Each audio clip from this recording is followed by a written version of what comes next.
चंदा चोरी मामले में एफआईआर दर्ज होने के 12 घंटे के भीतर सभी 8 नामजद आरोपियों को गिरफ्तार कर लिया गया है। इस मामले में अयोध्या से इस वक्त की बड़ी खबर आ रही है। अयोध्या पुलिस टिन्नू यादव को लेकर उसके हॉस्टल पहुंची है। टिन्नू यादव की मौजूदगी में हॉस्टल पर छापेमारी की गई है।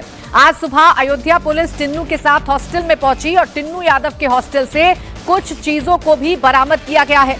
टिन्नू यादव के भतीजे मनीष यादव को भी पुलिस ने गिरफ्तार किया है। चंदा चोरी के आरोप में लवकुश मिश्रा और उसके रिश्तेदार अनुकल्प मिश्रा को भी गिरफ्तार किया गया है। जिस सुभाष श्रीवास्तव पर कैश काउंटिंग की निगरानी की जिम्मेदारी थी, जो सीधे अनिल मिश्रा को रिपोर्ट करता था, उस सुभाष श्रीवास्तव को भी पुलिस ने गिरफ्तार कर लिया है। बताया जा रहा है कि जैसे ही कल राम मंदिर ट्रस्ट की ओर से 8 लोगों के खिलाफ एफआईआर दर्ज की गई, वैसे ही पुलिस ने 7 लोगों को हिरासत में लेकर पूछताछ शुरू कर दी थी। लेकिन तब तक राम शंकर उर्फ टिन्नू यादव पुलिस की पकड़ से दूर था। लेकिन बाद में पुलिस ने टिन्नू यादव को भी गिरफ्तार कर लिया और उससे सच उगलवाने के लिए अब पूछताछ की जा रही है। टिन्नू यादव के अलग अलग ठिकानों पर लेकर अयोध्या पुलिस पहुंच रही है और जानकारी जुटाने की कोशिश कर रही है। विशाल प्रताप सिंह मेरे सहयोगी जुड़ गए। विशाल, सबसे पहले इस मामले में क्या ताजा अपडेट आपको मिल रहा है? कहां तक पहुंची है पुलिस की ये कार्रवाई?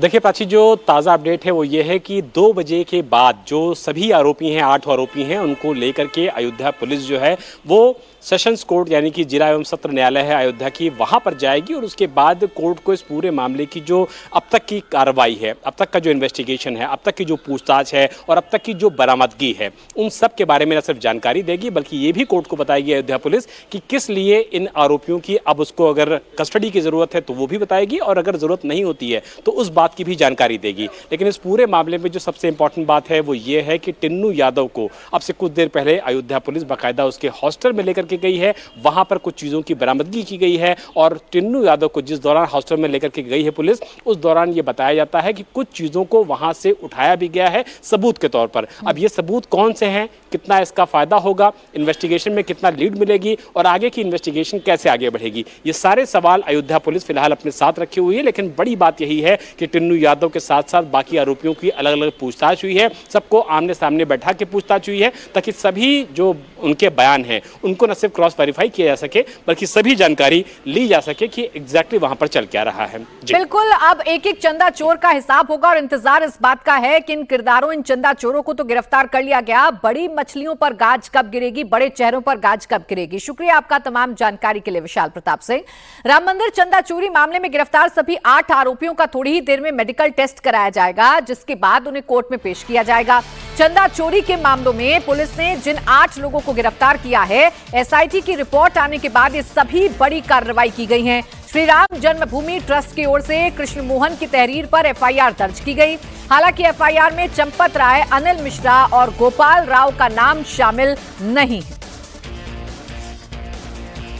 अयोध्या में चढ़ावा चोरी को लेकर के जो एफआईआर दर्ज की गई है वो अयोध्या के इसी राम जन्मभूमि थाने में पंजीकृत हुई है और ट्रस्ट की तरफ से जो शिकायत दी गई उसके बाद 8 आरोपियों के खिलाफ न सिर्फ मुकदमा दर्ज किया गया है राम जन्मभूमि थाने में, बल्कि अयोध्या पुलिस ने इस मामले में 8 गिरफ्तारी भी कर ली है, जिसमें चंपत राय का सबसे करीबी कहा जाने वाला राम शंकर यादव उर्फ टिन्नू यादव भी शामिल है। साथ साथ अनुकल्प मिश्रा की बात कर लिया जाए, लवकुश मिश्रा की बात कर लिया जाए या सुभाष श्रीवास्तव की बात कर लिया जाए, जिसके पास इस कैश को निगरानी करने की जिम्मेदारी थी, साथ ही साथ कैश को काउंट करवाने की जिम्मेदारी थी। और इंडिया टीवी के पास जो सोर्सेस के जरिए कंफर्म जानकारी है वो ये है कि ट्रस्ट को इस बात की जब जानकारी हुई कि चंदे में चोरी हो रही है, चढ़ावे में चोरी हो रही है, तो ट्रस्ट ने उस काउंटिंग सेंटर के अंदर बाकायदा एक हिडन कैमरा लगवाया और हिडन कैमरा लगवाने के बाद जो लोग अंदर चोरी कर रहे थे उनकी गतिविधियों को पूरी तरीके से रिकॉर्ड किया। और रिकॉर्डिंग करने के बाद ये बात सामने आई कि न सिर्फ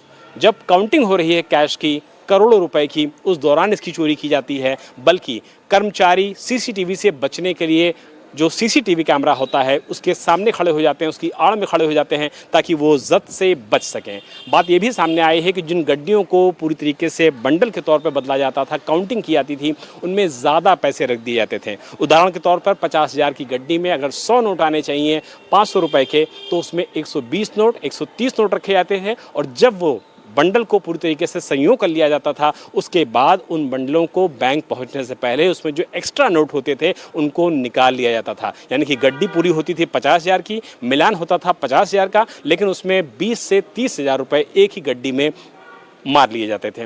तो ऐसे में ये पूरा जो चंदा चोरी का मामला है ये कितना बड़ा है, कब से किया जा रहा था, साल से किया जा रहा था, 2 साल से किया जा रहा था, कुंभ से पहले से किया जा रहा था या कब से किया जा रहा था, ये एक बड़ा सवाल है। और इसीलिए इस पूरे मामले में न सिर्फ 8 आरोपियों को साथ बैठा करके पूछताछ की गई है, बल्कि इन सभी के जो बयान हैं वो अलग अलग भी किए गए हैं ताकि सभी के बयानों को क्रॉस वेरीफाई किया जा सके। अयोध्या पुलिस इस पूरे मामले में आरोपियों के मेडिकल कराएगी। मेडिकल कराने के बाद इन सबको कोर्ट में पेश किया जाएगा और उसके बाद ये हो सकता है कि अयोध्या पुलिस इनकी कस्टडी रिमांड की भी अर्जी दे। अब ये देखना दिलचस्प होगा कि इस पूछताछ में क्या निकला है, किस तरीके से कार्रवाई आगे बढ़ती है, जांच आगे बढ़ती है। लेकिन सबसे बड़ा सवाल यही उठता है कि ट्रस्ट के जो बड़े पदाधिकारी हैं उन पर कार्रवाई कब होगी, उनका इस्तीफा कब होगा, क्योंकि लापरवाही की बात कह देने से सिर्फ मामला खत्म नहीं होता। इसलिए सबकी निगाहें लगी हुई हैं कि एसआईटी की संस्तुति के बाद आज अयोध्या में किस तरीके का डेवलपमेंट देखने को मिलता है।